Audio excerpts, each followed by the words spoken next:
The Bobcats finished their season with a 5-6 overall record, while the Grizzlies dropped to 7-4. There will be a lot of anxiety tomorrow morning in Missoula as Montana awaits its playoff fate.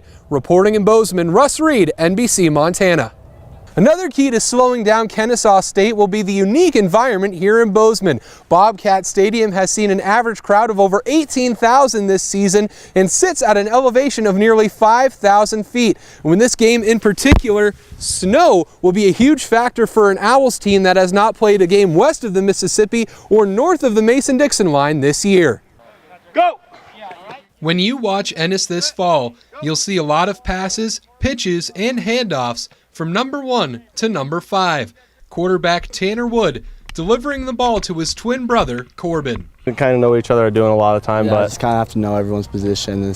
But most know where each other are pretty much all the time. Us two connect pretty good though. To get a better sense of their connection, we threw a GoPro on each of the Wood twins, giving us a first-person view of how they can dominate a game. And those two, you just kind of got to take the reins off of them within the confines of our structure. But yeah, they're absolute playmakers and can turn any run or anything into a touchdown at any moment. The explosiveness is evident with Corbin and Tanner on offense, but both of them also bring the wood on defense from the linebacker position. I can honestly say in my years of coaching and even playing, I've never seen two kids that hit harder. I just love hitting people. I go 110% every time just to always aiming to get the biggest hit of the game. You gotta have that kill mentality when you're step onto the field. Like, it's not patty cake, you gotta hit each other. The brothers are true triple threats, now taking on the role of team leaders.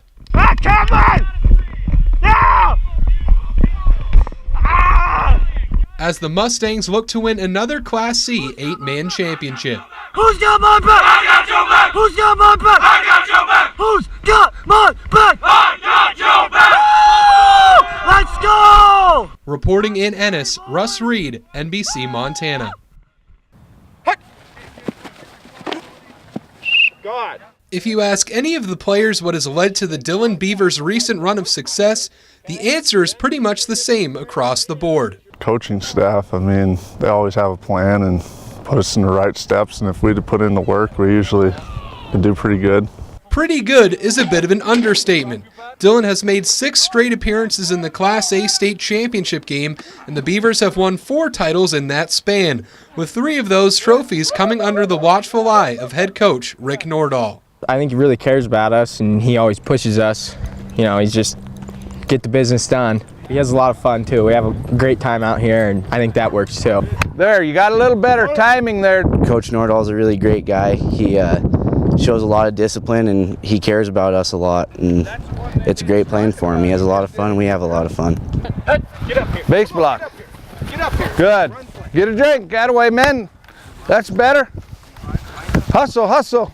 Nordahl spent 23 years as Dillon's defensive coordinator before becoming the head coach 4 years ago. He says having fun is a big part of winning football, but also notes there is another key component to his coaching style that he believes leads to victories. Build self-confidence in him and talk to him each day, and just that one-on-one communication. You know, it's not social media, it's face-to-face communication, and I think that communication, you know, opens up so many avenues, and the kids, you know, they feel a lot of success and a lot of comfort when they're dealing with the coaches, but also with each other. Nordahl and the Beavers open the season on the road at Polson on September 1st, the first game of what they hope to be another championship season.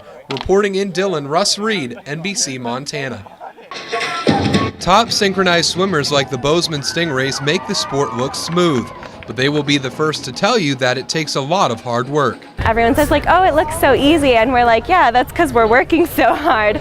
So yeah, that's the whole point, is that people think that it looks really easy and graceful. Sometimes I feel like I live in the pool, especially during the summer. It's like we're always there, and I feel like I'm always wet. These athletes spend 8 hours a week inside the pool and also put in extra work at home, which is all necessary for success. It takes so much stamina and endurance and flexibility and strength in so many different ways that these girls are really, you know, some of the top athletes. The ability to hold your breath is crucial in synchronized swimming, but the nature of the sport ramps the difficulty up another notch. Sprinters in track, if they were to try and do their sprints holding their breath, I kind of compare it to that.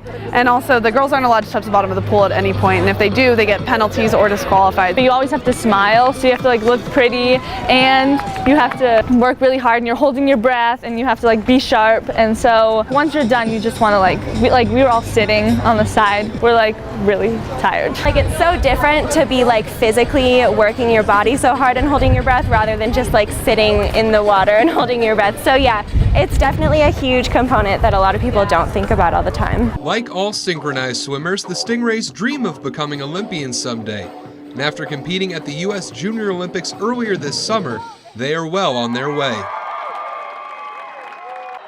Montana State defeated Montana at Bobcat Stadium for the first time in 12 years, and the MSU fans in Bozeman went ballistic. I remember coming in here as a freshman, looking at the schedule, and I knew this game was coming, and I knew it was at our home stadium. And just last year, I knew that we could kind of end a streak. We kind of ended it today, and it's just a dream come true. Unbelievable feeling. First time since 2005 that the Bobcats were able to be victorious in this great rivalry here in Bozeman, and that definitely takes some sting off some of those tight losses.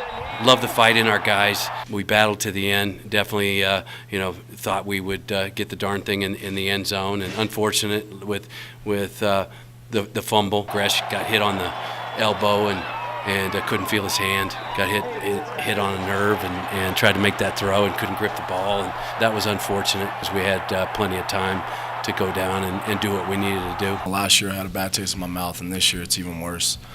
It doesn't get any better, but just thinking of all the things that could have went differently. The Bobcats finished their season with a 5-6 overall record, while the Grizzlies dropped to 7-4. There will be a lot of anxiety tomorrow morning in Missoula as Montana awaits its playoff fate.